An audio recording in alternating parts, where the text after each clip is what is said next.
All right. Welcome to episode 307 of Together BHA. We are recording on Monday night, as obviously we had a Sunday afternoon game, so we're all a little bit backed up. Hope everybody's doing well. Hope our US listeners had a wonderful Thanksgiving. Rubinho, welcome to the pod. Welcome back. How have you been? Thank you. Nice. Good. There's a swifty little haircut going on there as well. How are I things? had a little haircut. Yeah, all good. Feels like I'm broadcasting from a Charles Dickens novel as well, with one like candle behind me, but it's all right. No, all good, all good. Feels like it's been raining here for several years actually at this point. So I'm thinking about fashioning a small wooden boat to take any important journeys. But no, all good other than that. Good, glad to hear it. Yeah, it has. Yes, it has just rained a lot. The only time it didn't really was when it decided to chill out yesterday for the game, and then it's promptly gone back to raining again today. Craig, Adam is going to be joining us as well at some point, by the way. But Craig, welcome. How was Thanksgiving? How was your week? And scoring in Black Friday deals? How's everything going? No. Yeah, Thanksgiving was good. Thank you. Yeah, it's. I was saying to you just off camera. It's very rare we get a couple of days off in a row. So it's kind of shocking that you get 1 day for Christmas, but 2.5 for Thanksgiving. So it just shows you where the priorities are. But yeah, it was good. Thank you. Yeah, just nice to have some time off. And no Black Friday deals yet. It is still Cyber Monday. It's 2 p.m. So I've still got time to splash some money on stuff that I absolutely don't need. So. But otherwise, all good. What about yourself? How are you? Yeah, good. I've had a very good sporting weekend. It started on Friday, of course, with the Chicago Bears. Oh God! Win. And then the Albion redemption yesterday. Just chef's kiss of a week. We were talking about it last week as well. Just like I feel like it's like 2 heart attacks a week at the moment. Like I feel like just watching those two teams. Just honestly, it's just heart palpitations. Like for like literally like 4 hours a week.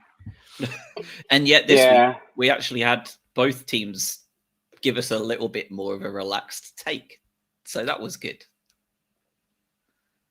I was going to say that with my Dolphins, they've done their customary thing, which is they start playing at precisely the point where their season has pretty much mathematically finished, and then like, okay, we might as well just win a couple of games just to like fluff the stats up a little bit, and it's intensely irritating. Michael, welcome. Marty, how are you? I hope you're well. The Lewis Dunks house 8 yesterday. Yeah. Let's get straight into it. I was there at the world famous City Ground, that they love to cringely call it. And the big thing from Fabian Hertzler post match said that the team came here to clean the air. with a great quote, not quite the English one that it's supposed to be used, but clean the air was the one he wanted to do, and apologize to the fans for that defeat in February, I think it was, where of course we got beat 7-0. Starting lineup looked a little bit healthier, as did the subs bench though, didn't it, this week? Only the one change with the Kuiper coming in. Baleba dropped out, Gomez dropped back, and we had De Kuiper as left winger.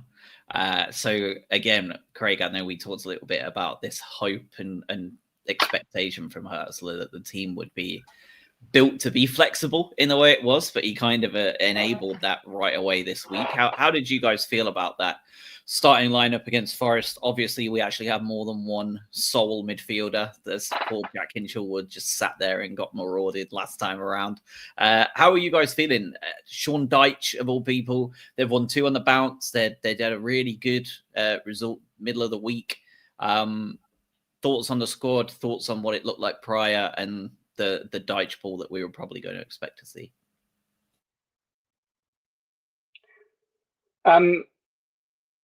Lineup wise, I was pretty happy. I think everyone had been having this Carlos Baleba debate, which is, was it better to give him a rest, or was it better to see if he could play his way out of what has now become a reasonably long slump? I'd sort of reached the point where I thought he needed to have a rest, so that was good. Dunk coming back in, Lewis Dunk is giving me sort of mental nightmares in terms of trying to form an opinion, because I think we've written him off between us quite a lot over the last 18 months to 2 years, and he just seems every time that everyone sort of collectively agrees, yeah, I think he's on his way out, he then produces, 3 or 4 majestic performances off the back. So yeah, I was happy to see him back.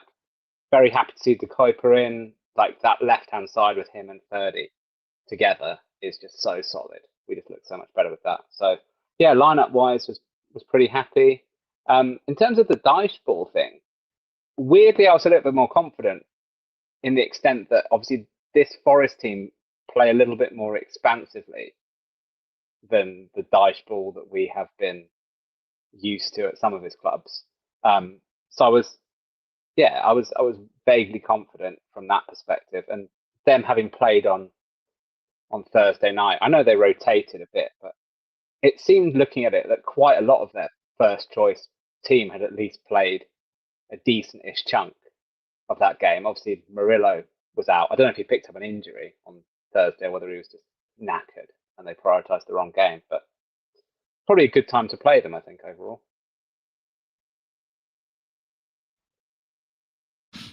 Sorry, struggling to get off mute there because I'm trying to work my way through this. I thought the Kuiper for Baleba was, I guess, probably not the intended change, or maybe not the change that you're expecting, right? Like you're probably expecting Hinshelwood to come in, but if he's not ready for 90 minutes, then fine. I'd rather prioritize his health over rushing him back. But yeah, the left side is great. I think we'll get on to De Kuiper and Kadioglu because I think they're both doing fantastic. But from a lineup perspective, from a team sheet perspective, I thought we looked good. The Dunk thing just continues to baffle a lot of people, right? I think ultimately it came down to the fact that he needed competition to actually put a foot up his ass. But yeah, I thought team sheet wise was good. I also thought that the whole dodgeball thing, he just hasn't had a time to put maybe his stamp on things yet. So you still have no clue really what you're getting out of it. They had Dominguez on the left wing, which was kind of odd. And again, I think to Robin's point, I think, and this is pertinent to Palace as well, is that when you are in these European competitions and you don't have the squad depth of having 2 entire squads, is that eventually you will struggle when it comes to November, December time. And I think we did see that yesterday against Forest, where they did look tired. They did look a little bit leggy, or maybe they didn't have the right people in. So I came into it. I liked the lineup. I thought, obviously them missing Murillo was big as well. Like having not a left winger at left wing, you kind of saw that, okay, maybe we can pick up more than a draw here.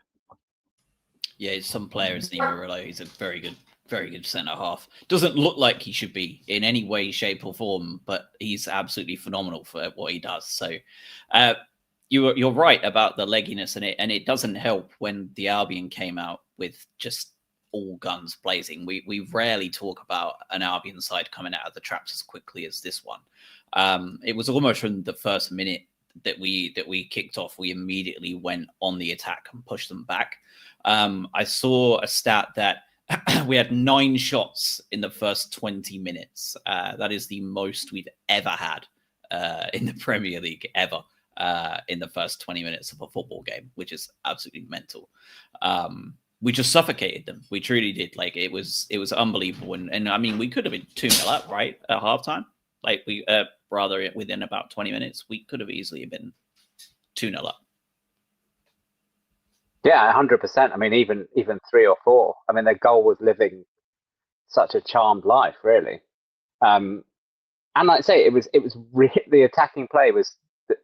It's weird when you have a period of time like that where you don't score, right? And we've seen this Albion story play out countless times, right? Not to such an extent of the dynamism that we had, but I really don't think we could have done anything more in that first half an hour. Obviously that we didn't get the luck of actually hitting the back of the net, but in terms of the way we approached it and our build-up play and the aggression, the pace, like I sat there and thought, if we end up losing this game, like I'm still going to be very happy with that first half an hour because I couldn't find much fault with it. Yeah, and I mean, one of the key things, Craig, that we saw improved over the last like month and a half, probably, but especially yesterday, was we only had a small number of them, but set pieces, we look like an incredibly dangerous side now. And one of the best opportunities of that opening 20 came from a set piece, didn't it? Yeah, I was going to mention the set pieces because, again, that's another welcome change and maybe a difference that we haven't seen is us starting fast, because normally it feels like we're still asleep halfway through the first half. So that's a nice difference. But also, like, some of the corners and some of the balls we were putting into the 18-yard box were really good and dangerous. So you saw some of the corners coming in. I think De Kuiper, with some of his balls that he's putting into the box, are ridiculous, quite frankly, in what you're seeing in his ability. So it's another welcome change, and it's sort of against the grain almost, where you start fast, you're putting really dangerous balls into the box, you're being dangerous from set pieces. This is not the Brighton that we're used to supporting and used to seeing. So it was kind of like, well, I have no idea what's going on. And that first half an hour, yeah, we should have been miles ahead, and you should have been coasting for that game. But it's the luck of the draw. Like, they did some very sort of Duncan Duffy-esque defending on the goal line as well that kind of stopped you from getting that lead. But we huffed and we puffed, and it wasn't enough, but we were still very much on top. I felt like it's the first time we've seen, like, we've talked about our pressing, right, this season and how ridiculous it's been. I feel like this is the first time we've seen that pressing actually allied with some guile and attack, right? Like, we've won the ball back plenty of times high up the pitch, but then we haven't necessarily been able to click together in transition to actually then attack a team. Whereas it felt like it clicked for that half an hour, and we were just relentlessly winning the ball back and creating chance after chance after chance. It was brilliant to watch. Yeah, and I mean, I suppose we need to talk about the key man and all of that, because we're probably not going to talk about him a lot when it comes to the goals. But the man who was instrumental in all of those kind of attacks was Danny Welbeck. He did his best Harry Kane impression yesterday, didn't he? He dropped so deep so many times, and the way he dragged defenders out of position to allow the players ahead of him to link up was absolutely mad. And I just the link up play on the right was crazy in that first half an hour. Like Minte, Ruta, like Gomez, they were having a great time just connecting all over the place. The amount of one touch passing, like the through balls that were being connected every time, like they were phenomenal. And then whenever they needed an outlet, De Kuiper was just on his own. Like we Doom in the chat saying the same thing. Ferdy and De Kuiper look really dangerous. It's just crazy. And I don't know about you guys, but I definitely like this version more than the other one. I like De Kuiper ahead of Ferdy as opposed to Ferdy ahead of De Kuiper. And I said that a couple of weeks ago when it was the other way around. And I said I thought that Ferdy was the better defender, even though you shouldn't think he would be with the size of him and like the profile I guess they both have. But yesterday there was a couple of breaks that Ferdy single-handedly just put an end to, didn't he? He was excellent. Yeah, he really was. And I think we're beginning to see it's weird, we've seen Hertzler's philosophy was obviously, positions are fluid, right? We heard that a lot. We didn't always see it last year, but this idea that everyone kind of drifts into different roles. And it's weird to put it this way, but it's almost like we're now seeing that like fixed, if that makes any sense. So now it's established. Like, you're seeing De Kuiper popping up all over the place. If you watch a heat map of Ferdy in any game, he's basically covered every blade of grass. And I think it must make it really difficult to defend against, right? Because traditionally, you can almost have an idea where most players are going to be. You might have a couple of players in attack drifting around, but for the most part, you'll know where the opposition midfield and defense are going to be, largely. And here we've got 3 or 4 players, potentially 5 players, positionally, who you have got no idea. De Kuiper, Ferdy, Welbeck in that game, Weaver as well. It must be a nightmare to defend against. And it's nice to have that flexibility too, right? So if things do go your way, like yesterday, and you're having those sort of games, and you're able to affect the pattern of play in which you do. But that versatility also happens when Hezler makes those subs. Like, and we've spoken about it before on this pod as well, where the ability to make those changes and make those personnel changes have a direct impact on the result of the game is predominantly due to that flexibility and versatility of those people coming on, or maybe being able to change it and be fluid with those positions. I think Kadioglu is incredible because you're right in that he's able to just be everywhere and stay rigid at the same time. Like you saw him a couple of times just nullify some of the right wing attacks that you saw yesterday. I think he struggled with Hutchinson in the second half, but I think everyone probably would have. But being able to stay in that left back role whilst also somehow play centre mid and then left wing and still, be present and follow what we're trying to do is really good. I thought those two on the left were really dangerous yesterday. I enjoyed it a lot. And then the Kuiper's sort of crossing ability as well is just complementing the fact that you're so defensively sound. Yeah, absolutely. Adam, welcome. In terms of what you've missed, we've just about covered the first 20 minutes where we basically just hammered them, but just about failed to take our chances, as well as some honestly phenomenal Forest defending, stopping us from converting that goal. How are you? How was your Thanksgiving? Any thoughts on that first 20 before we move on?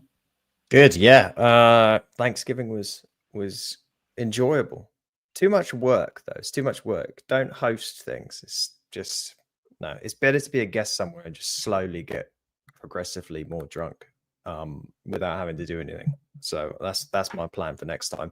The game, I mean, yeah, you couldn't really ask for much more for the first 20-ish minutes, right? It was complete domination for even a little bit longer than that. But how many times have we seen the Albion have a version of this? Not necessarily in the first 20 minutes, but a version of this at some point during the game where you're like, oh boy, this is it. We're clicking and we don't score. And you felt, at least I did, throughout that whole period, I was like, okay, how are Forest going to score their counter-attack goal? Like, which one of them is going to do it? And how, like, which version of annoyance am I going to get from what's going to happen here? And they sort of, there were a couple of moments where they nearly did do that, if I remember correctly. And I know there was one shank shot, and there was a couple of chances that they had where you were just like, where did that one come from? But you always felt like Morgan Gibbs-White, wasn't it? Morgan Gibbs-White had one that went just like, when he hit that, because the angle of the TV, I was like, well, that's in for a start. Like, don't even worry about that. That's going in. And then when you watch the replay, it's like, it's not that far away. I was behind the goal and I thought it was in until it wasn't. Like I was like like right on that far left side of the Albion fans, so I was right behind that middle area of the goal, and I was convinced it was in. And I mean, we talk about like annoying ways to concede. That would have been like goal of the season contender if that would have, like, the way he would have had to have manipulated his body to get that into the back of the net would have been absolutely mental. And it would have just been Pete Brighton, wouldn't it, to concede after all that pressure and then conceded. Instead of the keeper playing a 10 out of 10, it would have been Morgan Gibbs-White just whipping in one of the best goals you'll see all year. Would have been classic. Yeah, but the fact that, and Forest are going to point towards them playing midweek, but it was midweek, right? They played like three or 4 days prior, but they played at home. It's not that they went all the way to Sweden or wherever the hell Malmo is and had to go do travel and all that. Like, it's not the greatest excuse in the world. But the fact is, this is a team that after Dyche had come in, has been performing pretty excellently. And we all know what happened here last year as well. The fact that we were able to come out as a side like Brighton, who notoriously, which we've talked about endlessly, start games slowly. We came out of the blocks like crazy, which was just really pleasant to see. I do wonder how the game would have gone if we'd have just scored one of those chances early doors. I honestly think against a side like Forest, it could have been to our detriment in some ways. We would have just probably sat back and gone, well, let's protect this a little bit. And then they would have just peppered us with various set pieces. So it's, in some ways, maybe it was fortunate that we didn't get any of those chances put in the back of the net. But yeah, it was an awesome start. I do want to say one thing before I shut up, is lineup wise, there's clearly there's something that he sees where he's just, Kadioglu, I'm not going to play you right back. I won't do it. Is Weaver now just our right back? Is that now just a thing? Yeah, and I agree with you. And actually, it's weird. I've now reached that point. Maybe it's because we haven't actually seen him play central midfield very much, so we don't really have much of a comparison. But I now find myself like, sort of, I've accepted it. It's almost not news anymore. You know, when you see him at right back, you see him floating around. You're like, okay, yeah, he's right. Sort of Stockholm syndrome. Not to bring up Sweden again, but it's definitely almost battered so much by it. So I now just I like it.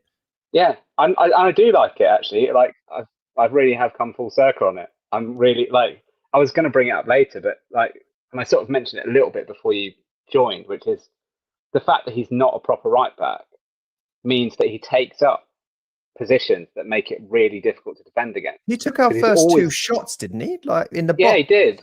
Yeah. And he's always, obviously, he's cut in, and like he just occupies this space where you don't think a right back should be. And it does give you, the only risk it gives you is that if you've got a very quick winger, like we saw in the Leeds game particularly, who can go on the outside of him, then you do create a bit of danger. But more often than not, these days, I sort of back him to get back and make the tackle. He's a sort of, reminds me a little bit of Dan Burn playing at left back for us. You know, we think it shouldn't work. Like everything points to this being a dreadful idea. And then most of the time he puts in like a 7 out of 10 performance. You're like, okay, fine. On we go. I mean, it's a little bit like Veltman as well, right? He was signed as a centre half, and everybody thought, "What are we doing playing? He's a centre back. Like he isn't quick. He's not this. He's not that."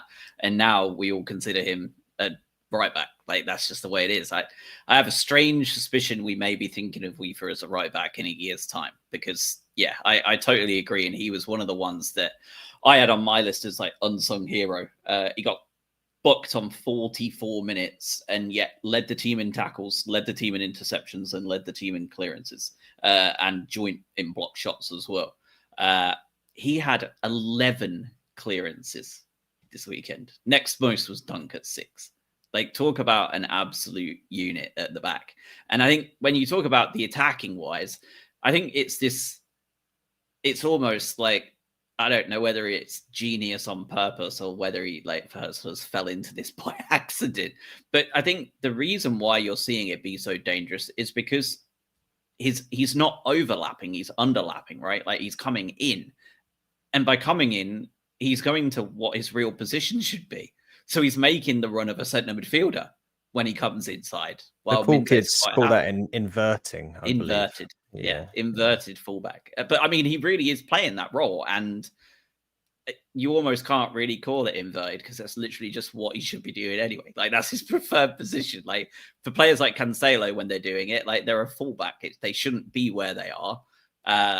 For him, like I think it's so effective because it's like, yeah, just drift into where you're used to playing, mate, and run forward from there. And he's like, oh, okay. And all of a sudden, they don't know how to defend it. And I think it happened a couple of times yesterday, and you've seen him do it a couple of times again. I think he did it against Newcastle, and he did it against City as well. Like they don't know how to deal with it. But we were talking set pieces earlier, and the goal comes from one. We got a free kick on the right-hand side.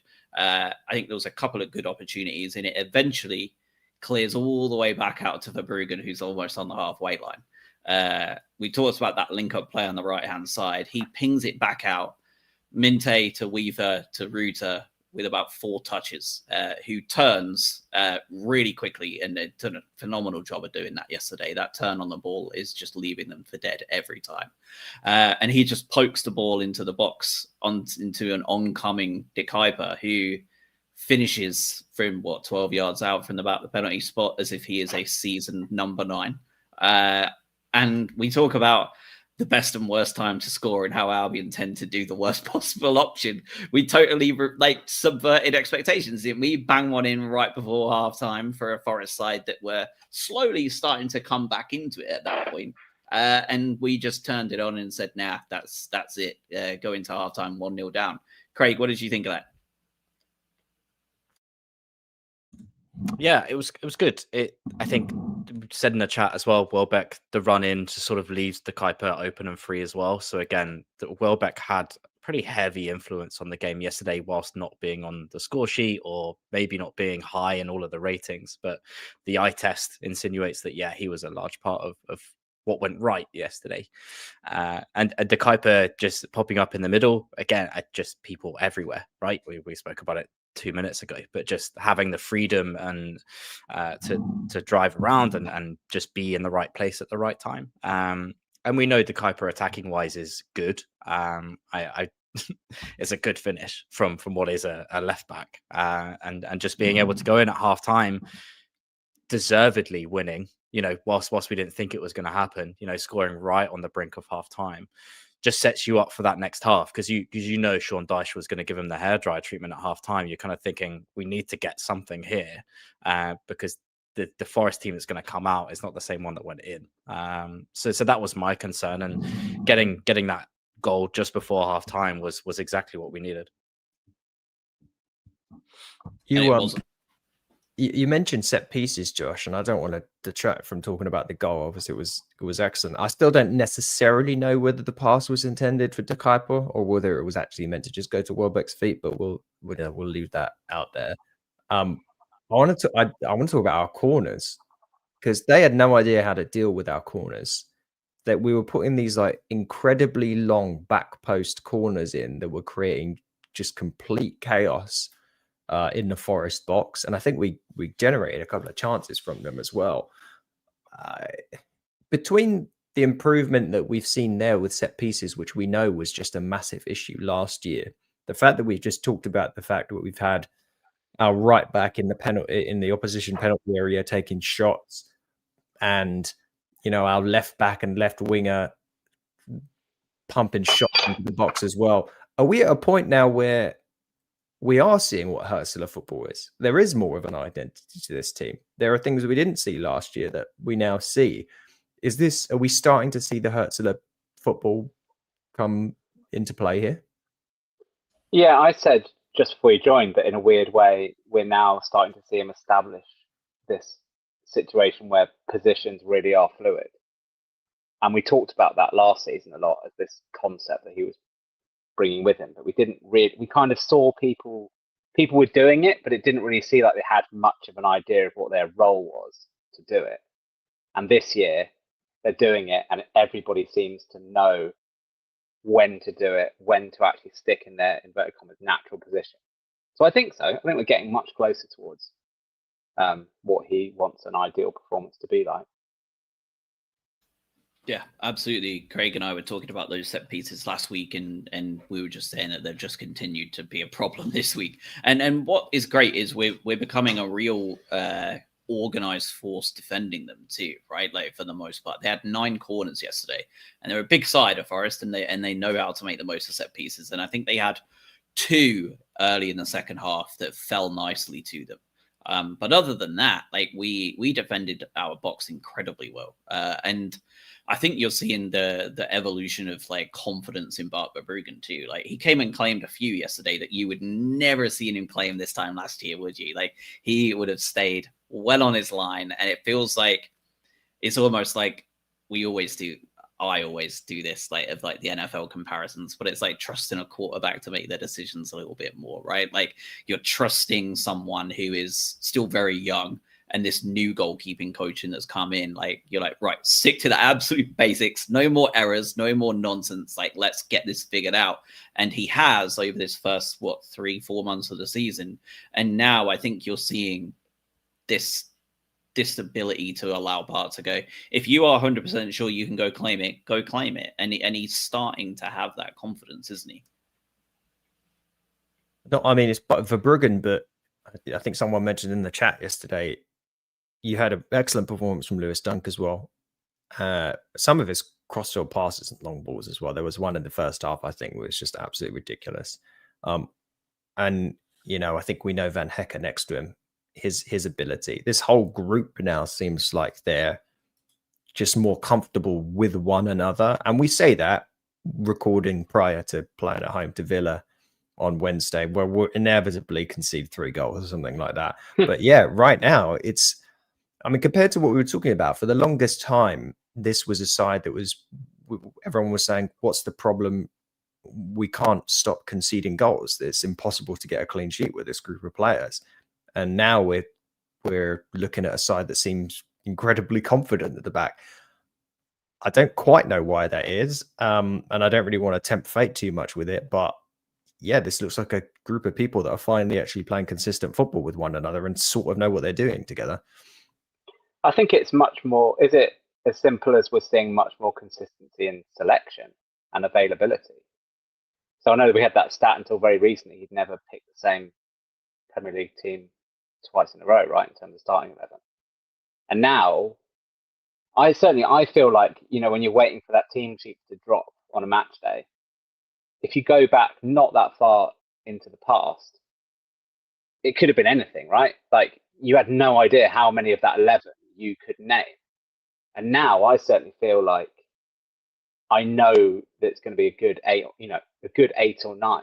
You kind of know are going to be there. So I wonder if it's as simple as, he's now able, through people being available and him having decided what his best 11 looks like, that we're now starting to reap the rewards of that.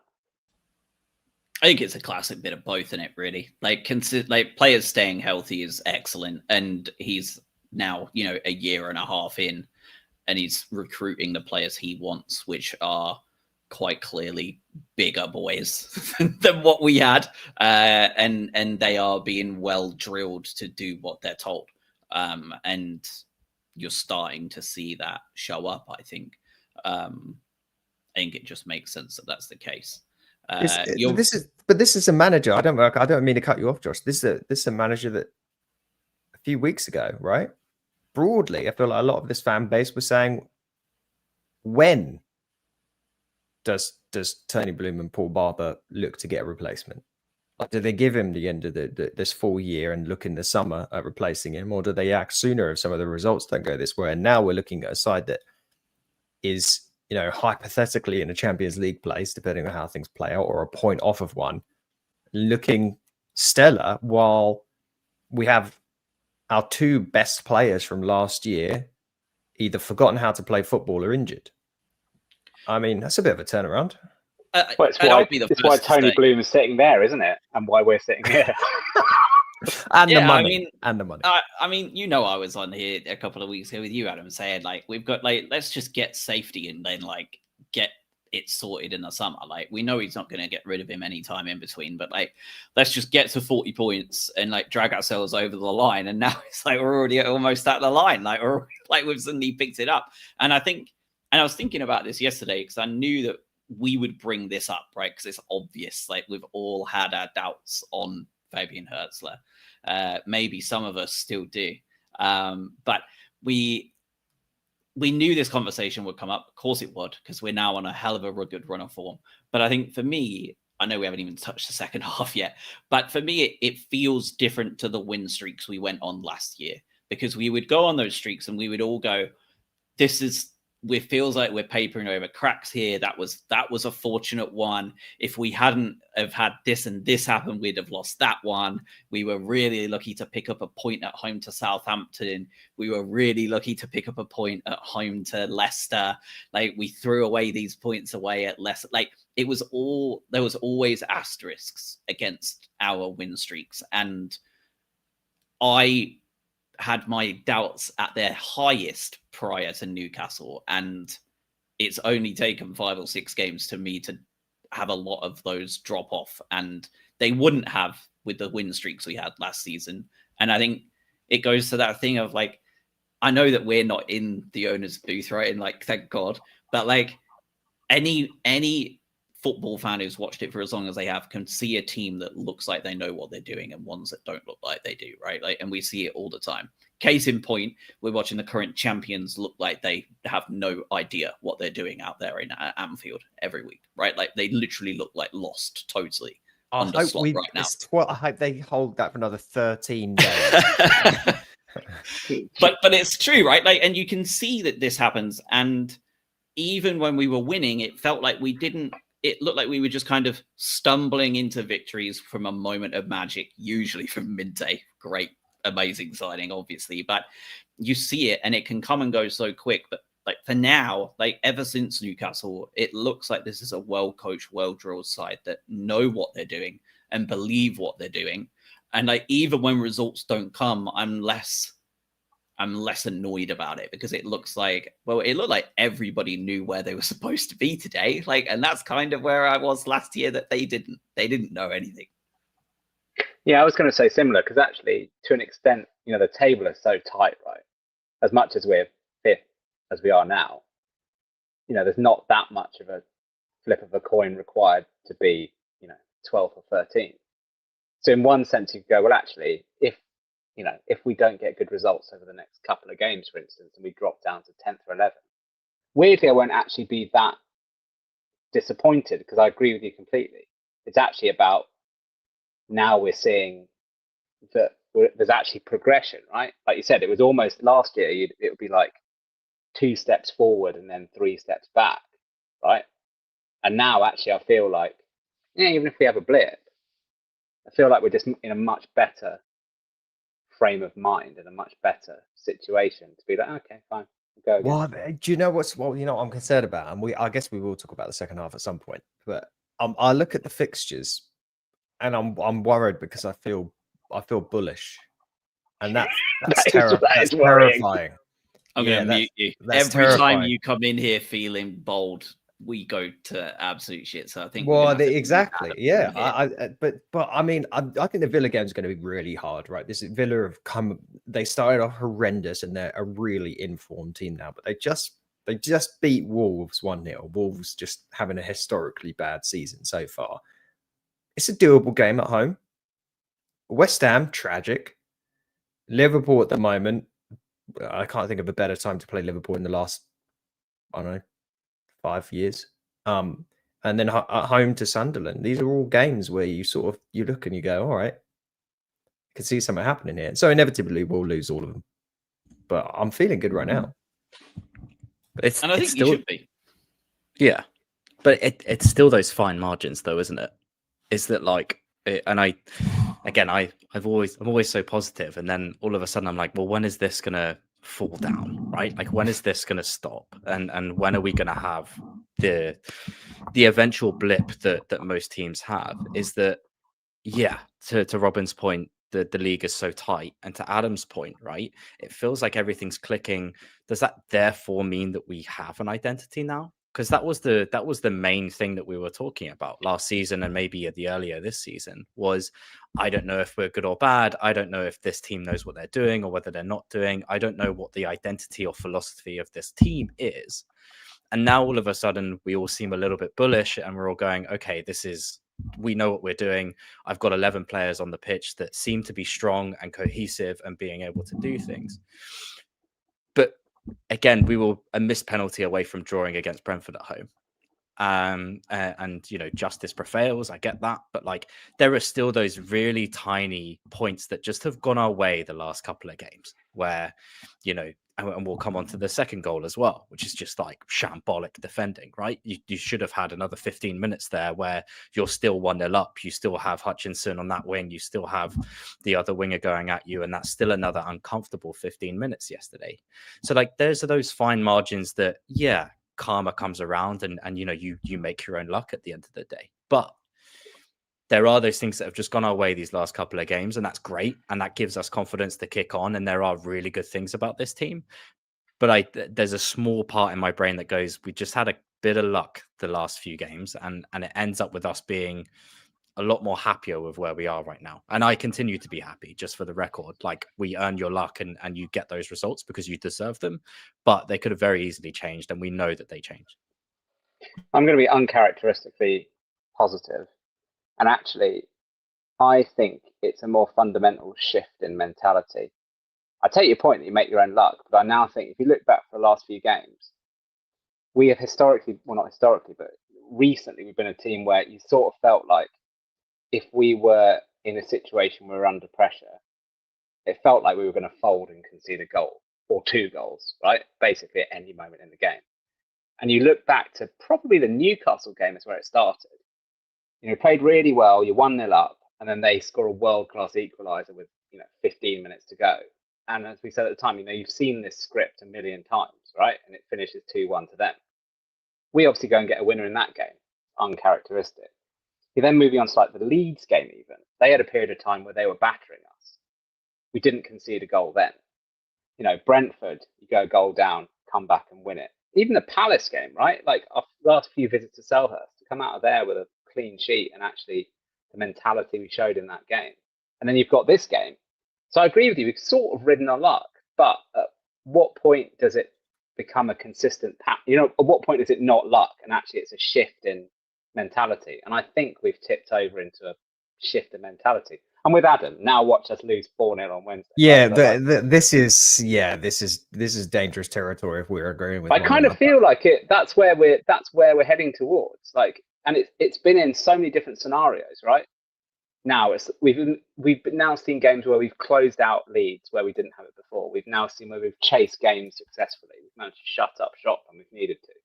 I'm not suggesting we've completely cracked it, but I do think there's been a noticeable, sort of tangible shift in mental resilience. Well, if I bring us back round to the second half of the Forest game, you could argue. I mean, do you remember that chance 66 minutes in, where an excellent ball was played in? I think it was De Kuyper just hit a really fantastic cross in, and I don't know what Diego Gomez did, but he sort of tried to like arse it in. I was right behind that. What was it? I said to Britt at the time, I think that would have been disallowed because I'm convinced it come off his arm. He was super tucked in, and I think he knew, like, shit, this is going to hit my arm. So he just, like, tried to, like, avoid it at all costs. But I still think it hit his, like, thigh and arm. It was, like, a bit like Calderon-esque. Like, it hit just, like, that area of his body. But I think there was arm in it. So I think if it had gone in, I think VAR would have turned it back and said, no, it doesn't count. But then, of course, he was doing though. Yeah, we then had Xmas like just stand there as if he didn't expect the ball to pop out, and then finally Ferdy absolutely laced one, didn't he? That was well stopped. But I bring this up not only because it's a point that was important in the game, but you go back to the first half as well when Rita had that opportunity you probably spoke about where he smashed it into a very busy box and it got blocked. To me, these are opportunities where you were sort of unfortunate not to score. So, Craig, I take your point, and it sort of feels like a bit of a sort of a psychological defense mechanism where it's like, hold on, we got a bit lucky, but also we got a bit unfortunate in some instances here. When I think 2-0 is a fair representation of this game. I thought we won this game 2-0, quite fair and square, all things considered. And where we had Gibbs White kind of commit his own error in not scoring that goal, which to be fair would have been incredibly hard to score, right? Like we all looked at it and thought, like, how on earth is that going to go in? The second one was prevented by Bart Verbruggen. Sells comes up and decides to play centre midfield, chips the ball out wide, and it was just a great ball into the box. And I'm not sure who hit it, but Verbruggen's save with his outstretched leg was absolutely nuts, wasn't it? Like that one looked like it was easier to score than miss, and yet Bart Verbruggen said not today. Like it was absolutely bonkers. And I think at that point you felt the momentum shift again, because for that first 25 minutes when they came out, the only chances we were getting were the ones that you just said, Adam. Like was a little bit of a break, we had a little bit of the ball back, whip the ball in, do something with it. Before it was just they started peppering us. Like they started really hitting us hard. That was when they had 4 or 5 corners. They were throwing them in there. They had a couple of really good chances, and it was kind of highlighted at the end there on that final one. And when Verbruggen saved it, it was almost like then it became more end to end, and it felt like everything opened up a little bit. And I don't know whether that was because Xmas came on shortly before that, and Welbeck went off, and Xmas just ran at the back line and didn't give them time anymore to build up like they were. But I mean, I don't think enough can be said about how important that save was. Dunk's block as well, right? I know you're down the far end from it, so I don't know whether you've probably seen it on the highlights since, but it's like it sounds odd to say it, but like it's about the best thing a central defender can do in that position, right? Like there's no better outcome, and he executed it. It must be so difficult because he's done so much right there. He's anticipated when the ball's going to arrive. He's anticipated where he needs to be, and he's arrived there at literally the right moment. And personally, I think for me, that's when the momentum shifted. I know they had other chances after that, but I kind of felt like that knocked the wind out of them a little bit when you had that, and you just felt like it wasn't going to be their afternoon. But he was, between Dunk and Verbruggen, when we sort of were really under pressure. And this is what comes back to my point a minute ago. We now have people consistently kind of standing up in those pressure moments, being like, not today. I don't feel like we've had that consistently for a while. Of course, after that, it just almost became quite open after that, which is never a thing you want, like 1-0 up away from home. But we finished off our round of 5 subs. We brought on Jack Hinchelwood, Stefanos Xmas, Gruder, Veltman, and Baleba over the course of the game. Craig, it's never a bad 5 to have on your bench to come on, is it? No. We mentioned it earlier. We mentioned it quite a lot, just around subs making the difference and being able to bring on those players. I think the Baleba thing is good. You bring him on, just have him play a role and don't give him 90 minutes. There's not a lot of pressure there. It's nice having Gruder back. I like Gruder a lot, and I think having him in the team, in and around, and being fit again is always good. And as you mentioned, Xmas is just like a terrier, right? Like he's just that sort of guy that is going to inject a bit of pace, a bit of franticness, if that's a word, like just being able to, cause problems and make himself a little bit of a nuisance. So again, subs were good. Having Hinchelwood back again always helps. I think he did look a little bit shaky in where he was playing, but it's still nice to give him minutes and be able to work. But yeah, again, I like the subs. They make a difference. We say that more often than not right now. And I think, Gruder was probably the main one for me, where he added a little bit extra for us. I mean, we said, you probably saw it on the commentary as well, our substitutes have scored the most number of goals in the Premier League of any other team. I mean, and obviously as a metric to measure how effective substitutions are, I'd argue that's a fairly strong one. By the way, it's not actually very close either. No, it's not. I saw that yesterday as well. It's actually nuts. And seeing Manchester United at the bottom on 0 makes me think like just how much of a genius is Hertzler. Are we not like double? Is it like double are we like double the next team? Close.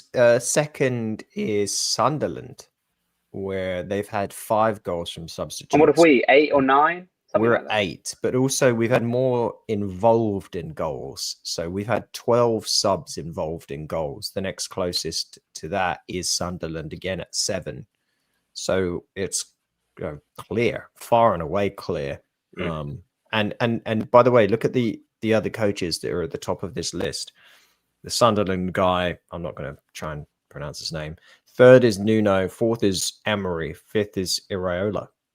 It's not bad company to be a part of. And at the bottom, Amorim, Moyes, and Postecoglou. So what are you going to do?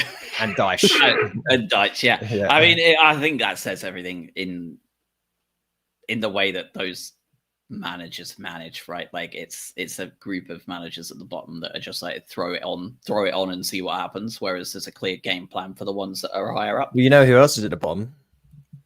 Good old Pep. I mean, yeah. What replacements has he got to score goals when he's got the players on the pitch that he has? You're not bringing on anyone effective to replace Haaland, are you? Not in the form he's in. Let's talk about the second goal, though, because it came shortly after all the subs came on, and it came at the hands of Xmas with his first Premier League goal buzzing for him. And he proceeded to use Dunk as a tree to hang off of while celebrating, which was my favorite part, I think. But I guess the question I need to ask first and foremost is, was it a penalty in your eyes if he doesn't poke that home? It's weird. I've looked at it and I've concluded that it's both a penalty and a dive. So just like, I think, yes, I think it is. I think it's one of those ones where it's probably because the ref, like, I know I haven't mentioned it. I thought the referee was really good. in general. I thought he let the game flow pretty well. And that was a classic one where he's obviously, he's played advantage. And I kind of feel like he'd have pulled it back for a penalty. And I don't think VAR would have overturned it. I think it's probably enough. I mean, Gruder's gone down very easily, but I still feel like it's probably one of those ones where it wouldn't be overturned. I know it's a very odd place to be where he's definitely dived and it's definitely a penalty, but there we are. He was definitely giving the pen, whether you think it was or not. This is the beauty of being at the games, right? Like you get that little extra perspective. He was already ready to blow and gestured the like he fully did the it's a goal then. Like I think he was absolutely blowing for that. Yeah, I agree. It was going to be overturned. It was funny though. I can't remember who said this. Gruder goes down like he's been sniped, and as soon as he sees the ball in the net, he just leaps up immediately. Like because he's crumpled up, his hands on his knee, he's writhing, and the ball goes in. He's just like pop, up he goes. Oh god, this isn't doing anyone any favors doing that. But yeah, Thanksgiving miracle. Yeah, it really was. Yeah, well, it was. I saw someone ask this on social. I don't know what the answer is. Someone asked, let's say Xmas pops the ball in like that, and Gruder has blatantly dived. Does VAR bring that back? Do you know what I mean? Like, is it still does it look at it and go, well, he's dived, or does it like he's not had that much of an impact on it? And this was completely split on social media, by the way. No one really had a straight answer to it. So thank goodness it didn't happen. But I think VR looks at that at all. I think they just go by the referee's verdict on that. But it's a strange one. I don't think it goes to VAR at all. I think it's just if the ref decides it's one way or the other, it sticks. Because they allegedly look at everything, right, for every goal. But I don't know. That's why it comes back to when they go, well, the referee must, like you said, the referee must have been convinced enough that it was a penalty to be like, because otherwise, I know it's a really split second between him hitting the deck and the ball going in. If he thinks it's a dive, surely he blows the whistle straight away for a free kick the other way, right? I don't know. It's hurting my brain to think about, and I just don't want No, I've bored myself.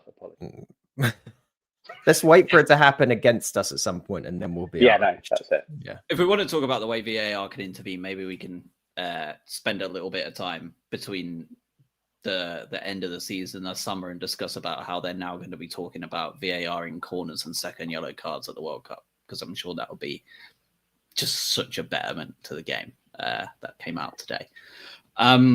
Full time, blown up. Lovely, happy days. They didn't really produce a whole lot after the goal either. They produced their best stuff before it.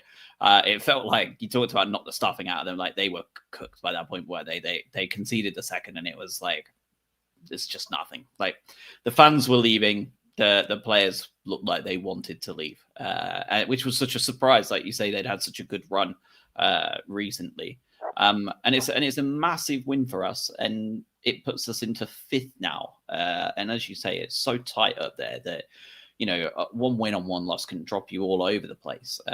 But we're right up there. And we have 4th place Villa next, who are obviously, as you say, barring August, on absolute fire.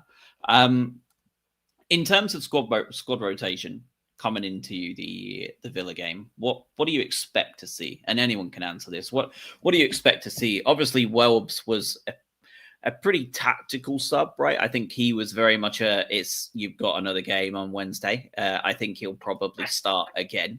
And I was very happy, and I'm sure most were, to see Georgie come over to the crowd at the end and look very much just fine. He was not limping or anything. He was the last one off, jumping about in his coat. So I think he's absolutely fine. It may have just been like an impact thing or whatever it was. He looked more annoyed to be taken off, right? Like I don't know whether you caught it on obviously you wouldn't watch it live on the commentary, but they spent quite a lot of time on Sky discussing how annoyed he looked that he'd been taken off. Well, this is why I asked you guys in the chat live if it was a concussion sub or not, because we obviously don't know what happened in terms of the impact, but he looked like he didn't want to leave. But it looked like they were looking at his leg, but he looked like he was like just off. Like his whole demeanor was off. So I expect he'll be fit and ready to go as well. So with those two things in mind, I would love to hear what your thoughts are for this lineup on Wednesday against a very good Villa side right now. I'd have the same again. Really? Yeah. I'd drop Gomez, I think. But then you have to play Baleba, don't you? Maybe. Or Hinchelwood. Or Hinchelwood. Also, I think what it's going to be intriguing to see how Villa line up, because they've been changing it a bit. They've predominantly been playing with Marlon up top, but then they've also had games where they've played Watkins and Rodgers sort of together a little bit, and I don't know how they'll line up there. That might, be part of the thought process. Is Matoma just gone? Hertzler said very close. Well, he said, I hope we see him before Christmas. Oh. So, Okay. any time between now and the end of the season, based on that. Great. Okay. I don't know if I'd change much else though. Like I don't disagree. We just talked about how important it feels like a lot of the consistency of lineup has been to us. So why would you then, unless it's a fitness thing, considering, that is the consideration, right? You've had a game on Sunday, you then play a game on Wednesday, and then you've got a game 4 days later, right? When is that? Sunday again, right? We play on Sunday again against West Ham. So you're gonna, I think he'll force himself to have a bit of rotation in there, if nothing else. But the problem is a lot of your rotation options, like, do you really want? I don't want to start Xmas. I don't want to start Costulas against Villa. We saw a Buscaglia experiment before. Do we want to start him? I don't think so. You're not going to start Coppola. Like, you stay with the back line. Baleba's been off it. Would you put Gruder in for Ruta if he has got a little bit of a knock? Maybe that's the change you make. Against West Ham, I would potentially. I think you've got to go strong for Villa. I think you've got to go stronger for Villa, and then you've got to back the sort of the squad players. What do you think, Craig? To start against West Ham. I agree with you. I think if there's any change you'd make, I think Gomez drops out. I think he's much better up front, and I wouldn't change anything up front. So it's not a detriment to him. I didn't think he was bad at all yesterday.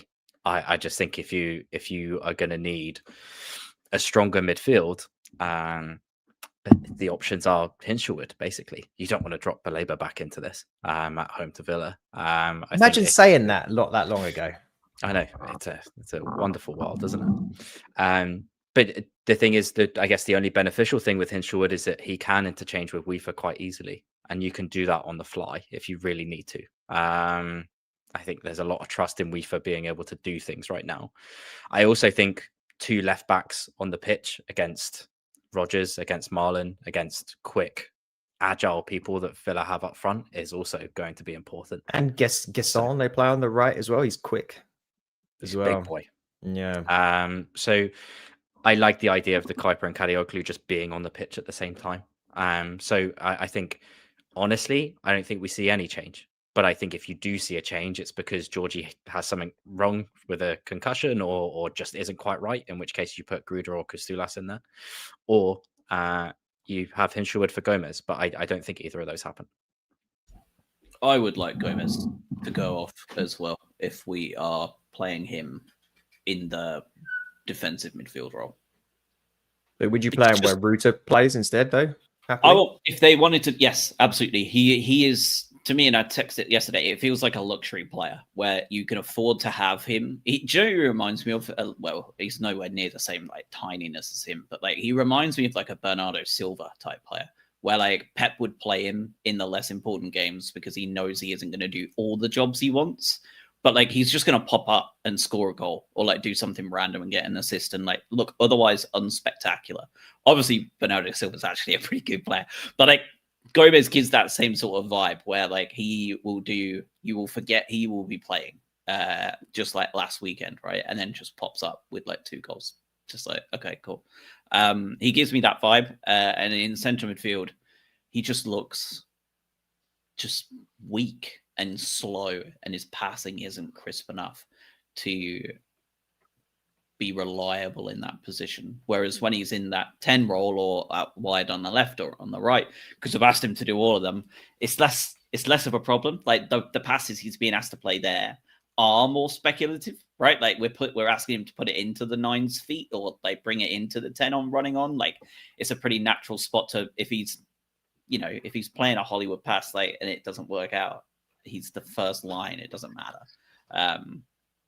Which is weird because Iari is a smaller build than him in every single way, and yet just looks so accomplished there, doesn't he? So, yeah, he's agreed. so good, by the way. He is, isn't he? Quietly becoming very important. Yeah, I'm proud to say I was an Iari lover from day one, and all the haters can suck it. I guess last thing to touch on before we head out really is probably man of the match. We've got quite a lot of options for everybody to pick from because there weren't really a bad performance on the pitch. We'll start with you, Robin.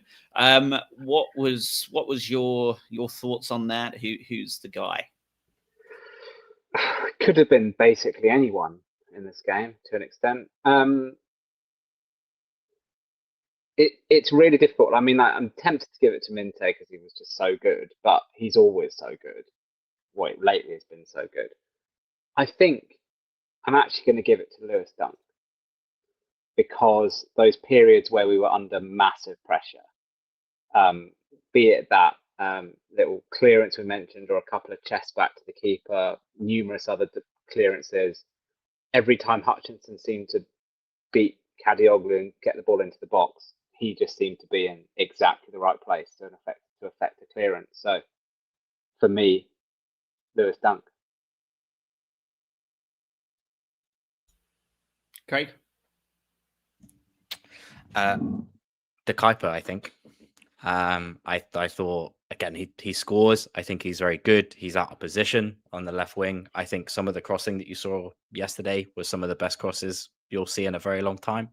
I think he's dangerous. He can score, and his crossing ability is amazing. So if he continues doing that, then you have a very, very good left side if Kadioglu also continues what he's doing. So the Kuiper for me, I thought he was outstanding. Yeah, De Kuiper was excellent. I actually think it was not a good game from Minte. Statistically, one of his worst games. He's such a threat that I think he terrifies the defenders, and it creates a lot of other opportunities for players. But I certainly wouldn't put it as a shining as I thought he was one of the worst players on the pitch, along with Gomez. I'm going to give it Weaver because of everything that we talked about before, everything that Josh highlighted, and just in case you missed it, some of the stats from this game from Weaver. Of the players that weren't substitutes, Mats Weaver was our most accurate passer of the football, 94.1% pass accuracy on 51 passes. And he played 5 long balls, of which 3 were accurate. He had the most tackles on the team, the most interceptions on the team, the most clearances on the team, the joint most blocked shots on the team.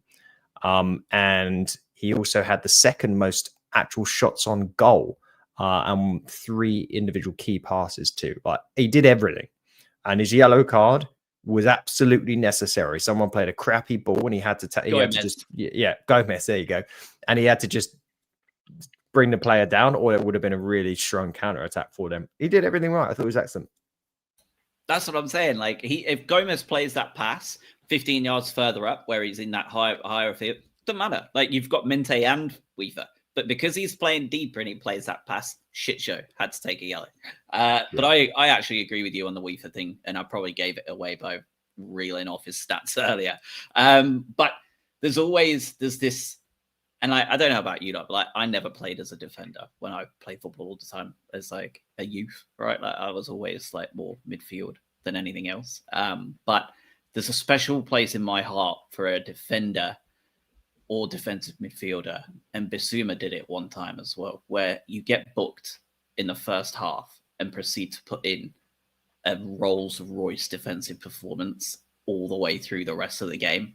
And you're all going, take him off, please God, take him off before he gets booked again. And he just spends the next 50, 60 minutes just cool as a cucumber and just stopping attacks, defending, blocking, clearing. And like you said, he did all of them. And like, there's just that little thing of like those moments in football, what's just like tick all your boxes and make you feel fuzzy inside. Like that one for me is when one of our players do that, like when they get booked early and then they just go, actually, I'm just going to turn into like prime Beckenbauer and stop everything everywhere. I thought he did that. And that was probably my biggest reason for that. Fair. All right. Well, just as a bit of context for saying that we're going to get pumped by Villa, we obviously lost to Villa at home last year. Of the games in December, we took 6 points from a possible 18 last year. So drew 3, lost 2, won 1. So in a way, not a lot of pressure, really. Like, I feel like we can definitely match 6 from 18 with these fixtures. And I mean, the big thing here is the 3 draws against the 3 relegated sides last year. We've already improved on that, right, with the Leeds result, and Sunderland are upcoming. So yeah, hopefully we'll be back Wednesday evening at full time ish, because we start at 7:30, I think. So we might be on a little bit later on, so you guys can wrap up work over on the East Coast. But it's kind of a perfect time for you lot, isn't it? Like, yeah, clock out, do a podcast, and piss off. So it works pretty well. So yeah, anything else before we wrap, or are we good to go? Good to go. Wonderful. Yeah. All right. Well, we will have a very quick turnaround, as is December for you. We'll see you guys Wednesday, and have a wonderful 2 days beforehand. See you guys then. Thanks, everyone. Bye.